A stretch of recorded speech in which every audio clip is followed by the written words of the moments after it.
এই রমজান যেটা এসেছিল এটা আমাদের জীবনের রিমাইন্ডার ছিল, চলে গেল, চলে যে গেল সে সে আমাদের মতো মানে গাদ্দার না। এখনকার মানুষরা ছেড়ে চলে গেলে সব নিয়ে চলে যায়, রমাজান চলে গেলে সব দিয়ে চলে যায়।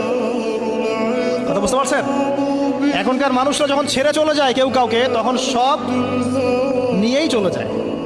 এই যে আপনার গার্লফ্রেন্ড ছেড়ে চলে গেছে, সব নিয়ে চলে গেছে না? না কিছু দিয়ে গেছে? স্মৃতি দিয়ে গেছে নাকি? ওই স্মৃতিতে যুবকরা এখন গান বাজনা করে আর গাঁজা খায়, ইয়াবা খায়। তো এখনকার বিচ্ছেদগুলো এমন হয়, বিচ্ছেদের মধ্য দিয়ে সবই নিয়ে চলে যায়, কিন্তু রমাদান এমন নয়। রমাদান চলে গেলে সব দিয়ে চলে যায়।